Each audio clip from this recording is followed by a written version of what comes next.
Comment faire un commentaire composé sur une pièce de théâtre, et en particulier sur une tragédie? Je vais vous montrer pas à pas comment appliquer ma méthodologie sur un extrait de Phèdre, la tragédie de Racine. Pas besoin d'avoir lu la pièce pour suivre ma vidéo, ce n'est qu'un support dont je vais me servir pour appliquer ma méthode. Ma méthodologie contient 5 grilles de lecture et toute une série de conseils pour réaliser le plan, la problématique, l'intro et la conclusion. Racine, Phèdre, acte 4, scène 6. Je rappelle le contexte. Phèdre est amoureuse d'Hippolyte, mais Hippolyte est le fils de Thésée, le mari de Phèdre, de son premier mariage. C'est donc un amour impossible. Dans notre passage, Phèdre découvre qu'Hippolyte est amoureux d'une jeune princesse, Aricie. Elle devient férocement jalouse. Je vous laisse mettre en pause si vous voulez lire cet extrait. Vous pouvez aussi vous rendre en description pour télécharger le document PDF. Première grille, la structure du texte. Premier point à regarder quand on a un texte versifié, la métrique. Comment sont construits les vers et les rimes. Ce sont des alexandrins classiques, des vers de 12 pieds, avec des rimes plates, sur le schéma AA, BB, CC. La langue est très travaillée, et pourtant, on dirait qu'elle déborde. Regardez ces cassures. Œnone n'a même pas un alexandrin entier, car Phèdre reprend aussitôt. Nous allons donc assister à un dialogue où Phèdre va s'étendre sur sa souffrance dans une langue versifiée, très travaillée. C'est typiquement le registre lyrique, l'expression d'une douleur personnelle dans une langue musicale. Je vais noter au fur et à mesure toutes nos trouvailles sur une feuille de brouillon. La répartition des dialogues est inégale. Phèdre parle de plus en plus, tandis qu'Œnone ne parle presque pas. On peut dire qu'Œnone n'est que la confidente spectatrice sur scène.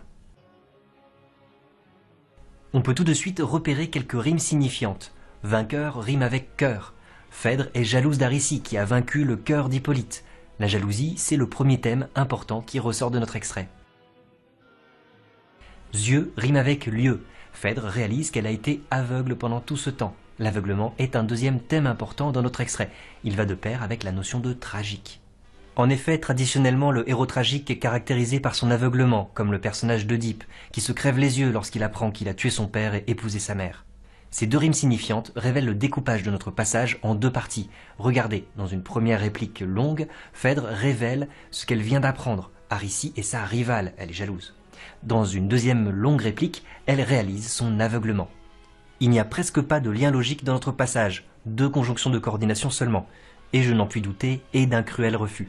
Elles ajoutent des raisons de souffrir, c'est révélateur. Nous n'avons pas un raisonnement structuré, mais plutôt un discours dominé par les passions. On est donc dans une émotion théâtralisée, pas dans le raisonnement ou l'argumentaire. Deuxième grille de lecture, les personnes et les sujets. Premier point, qui sont les personnages? Phèdre et Œnone sont sur scène. Phèdre, personnage principal, donne son titre à la pièce. Œnone, la gouvernante, sert à mettre en place le dialogue. Elle parle de 2 personnages absents, Hippolyte et Aricie. Hippolyte aime, Aricie a trouvé le chemin de son cœur. Regardez comment cette réplique centrale met en place un moment de basculement autour des 2 prénoms. À partir de ce moment, la souffrance de Phèdre est redoublée par une douleur non encore éprouvée, un nouveau tourment. On peut noter que la réplique centrale est un moment de basculement dans la jalousie. Le nom d'Hippolyte a une origine grecque et signifie « celui qui délie les chevaux ». On retrouve la racine « hippo » qui signifie « cheval ». Il est lui-même comme un animal indomptable. Ce qui caractérise le personnage d'Hippolyte, c'est justement d'être inaccessible. L'étude des pronoms personnels et des reprises anaphoriques est très révélatrice dans ce passage. Regardez, en rouge, tout ce qui se rapporte à Phèdre, en bleu, tout ce qui se rapporte à Hippolyte, et en violet, tout ce qui se rapporte à Aricie. En vert, la 3e personne du pluriel, qui désigne le couple Hippolyte-Aricie. Première réplique de Phèdre, dominante bleu et violet. Phèdre parle alternativement des 2 amants.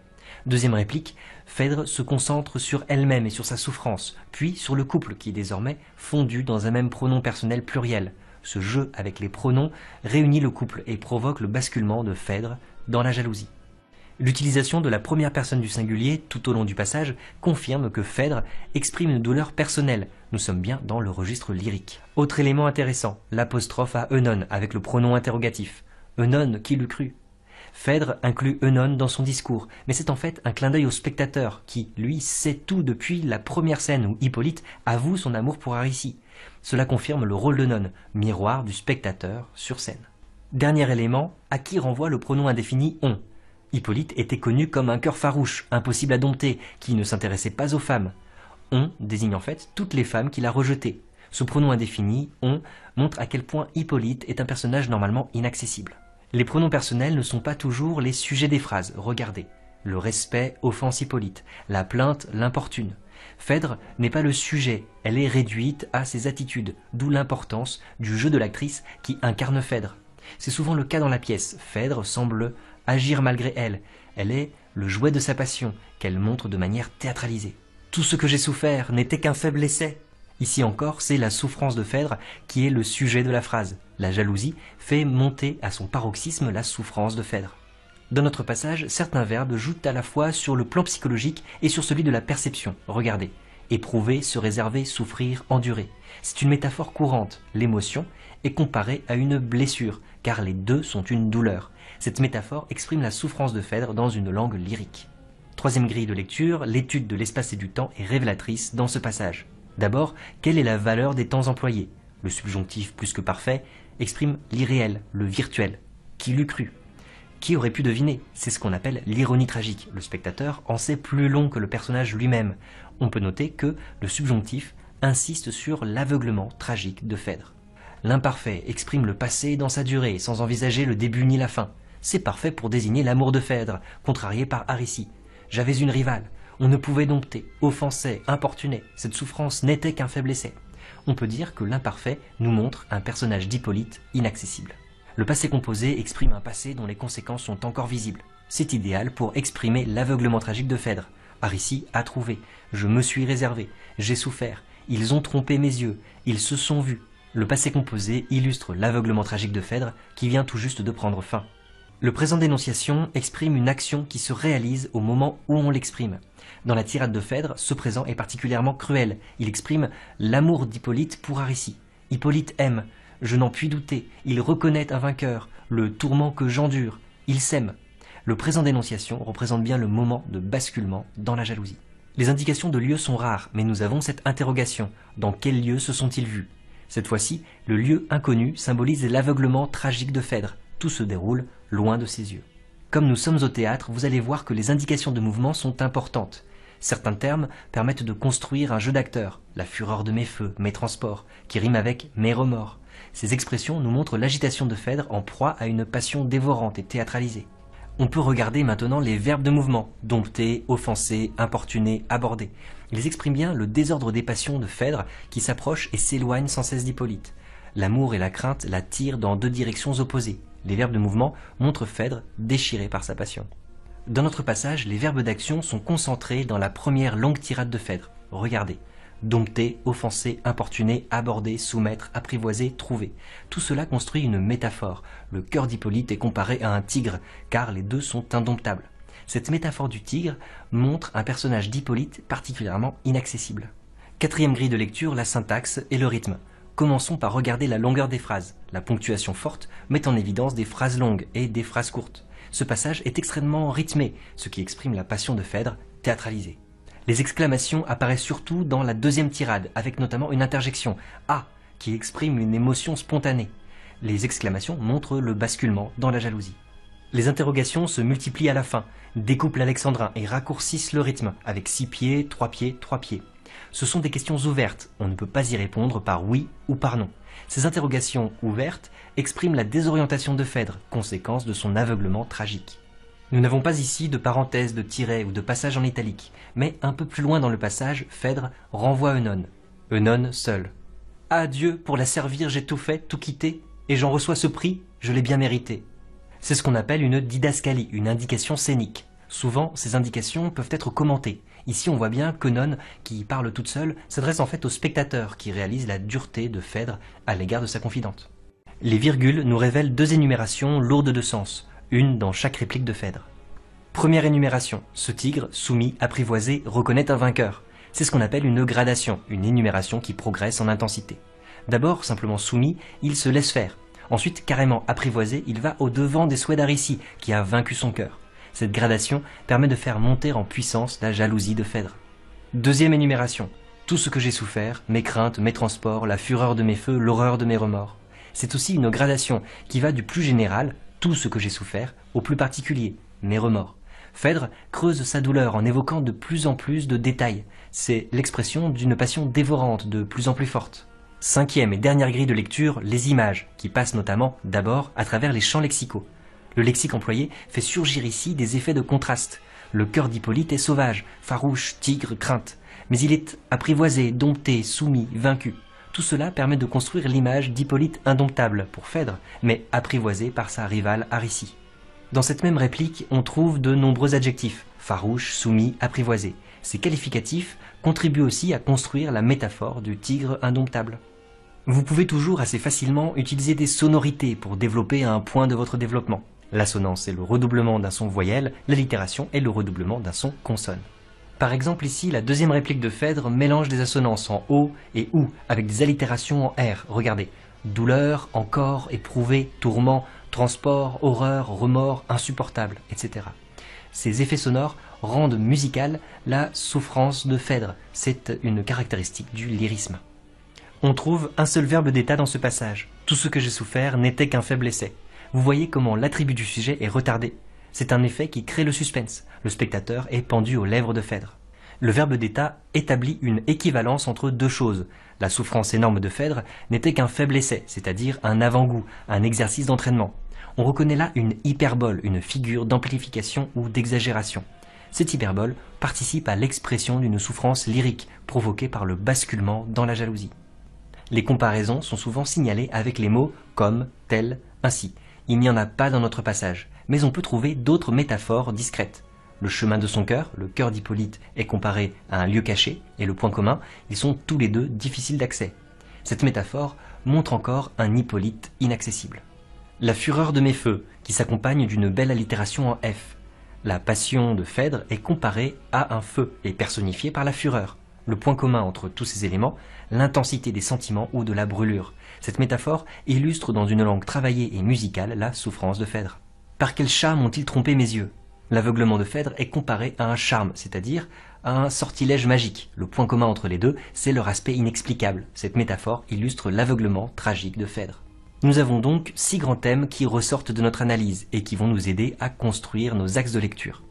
Une expression lyrique de la douleur de Phèdre, un personnage d'Œnone qui incarne le regard du spectateur sur scène, un basculement dans la jalousie, un aveuglement tragique, un déchaînement théâtral des passions et un personnage d'Hippolyte inaccessible. Première partie, est-ce que nous avons des thèmes simples, évidents, qui touchent en particulier aux émotions et au registre littéraire? Oui, le registre lyrique et le déchaînement théâtral des passions. Notre première partie pourra donc s'intituler « Une expression lyrique et théâtrale des souffrances de Phèdre ».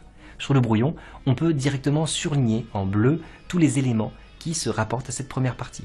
Deuxième partie, il s'agit de mettre en perspective les éléments de la première partie. Est-ce qu'on peut creuser plus loin l'émotion ressentie par Phèdre? Est-ce qu'on observe des nuances ou une intensification, un paroxysme? Oui, la jalousie vient augmenter les souffrances de Phèdre. C'est un moment de basculement. Les métaphores qui montrent Hippolyte inaccessible viennent alimenter cette jalousie. Notre deuxième partie pourra donc s'intituler « Le cheminement de la jalousie dans le cœur de Phèdre ». Sur le brouillon, on peut directement surligner en jaune les éléments qui se rapportent à cette deuxième partie. Troisième partie, quel est l'objectif de Racine avec cette scène? Que cherche-t-il à faire? Quel est le rôle de ce passage dans la pièce? Eh bien, l'intrigue progresse vers le destin fatal des personnages. La jalousie de Phèdre va avoir un effet dévastateur, car elle va pousser Thésée à lancer une malédiction sur Hippolyte, qui sera emporté par un monstre marin. L'aveuglement tragique de Phèdre va donc déclencher le destin fatal de tous les personnages sous les yeux des spectateurs. On pourra intituler notre troisième partie « Une étape fondamentale vers un dénouement tragique ». Sur le brouillon, on peut directement surligner en vert tous les éléments qui se rapportent à cette troisième partie. Si vous manquez de temps et que vous n'avez pas grand-chose en deuxième et troisième partie, vous pouvez les fondre et rester sur un plan en 2 parties, mais le correcteur se montrera alors plus exigeant. Vous voyez que mon plan suit une logique, un véritable raisonnement. La souffrance de Phèdre atteint son paroxysme avec la jalousie, ce qui fait progresser la pièce vers une fin tragique. Avec ce plan, on tient déjà notre problématique. Comment Racine met-il en scène la souffrance et la jalousie de Phèdre pour amener aux yeux du spectateur le dénouement tragique de la pièce? Vous voyez que cette problématique articule nos 3 parties, souffrance, jalousie et tragédie, mais aussi le comment, le quoi et le pourquoi.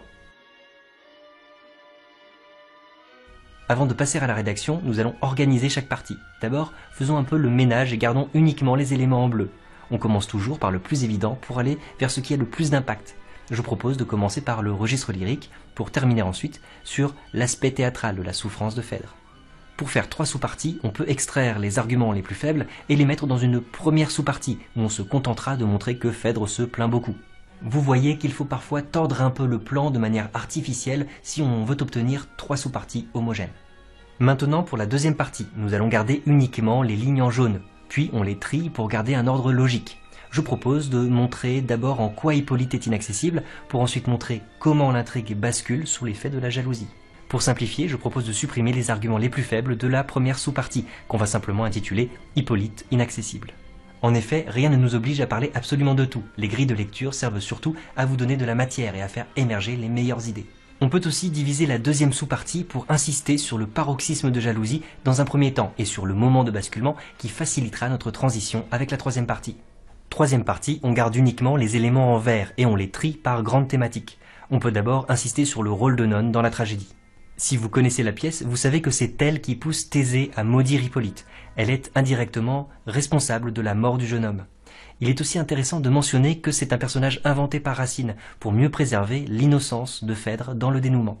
Notre deuxième sous-partie sera centrée sur l'aveuglement tragique de Phèdre. Je propose de la couper en deux afin d'obtenir une troisième sous-partie et on gardera les arguments les plus forts pour montrer que Phèdre est vraiment une héroïne représentative du genre tragique. Ainsi, le spectateur devine déjà le dénouement fatal de la pièce.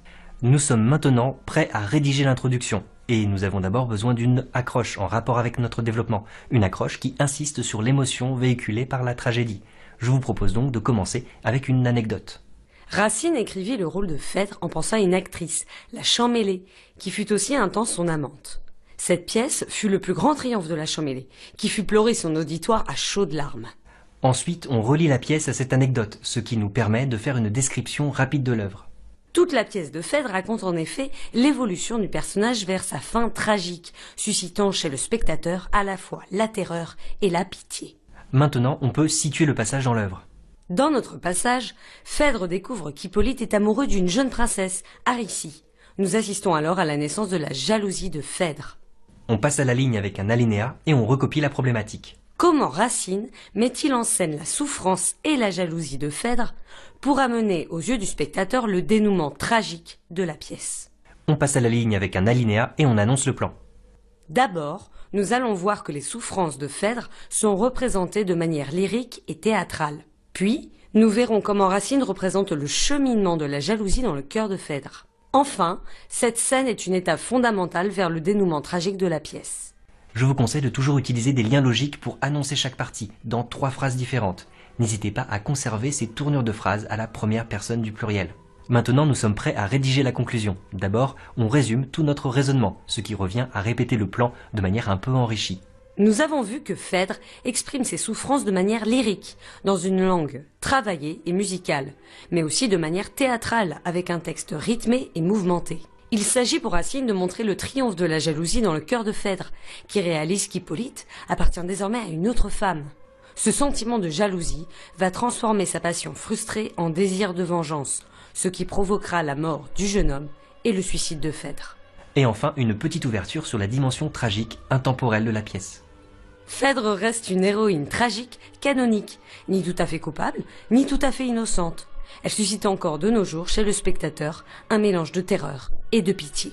Je vous propose de regarder maintenant en description pour accéder à toutes mes ressources méthodologiques sur le bac de français. Au revoir.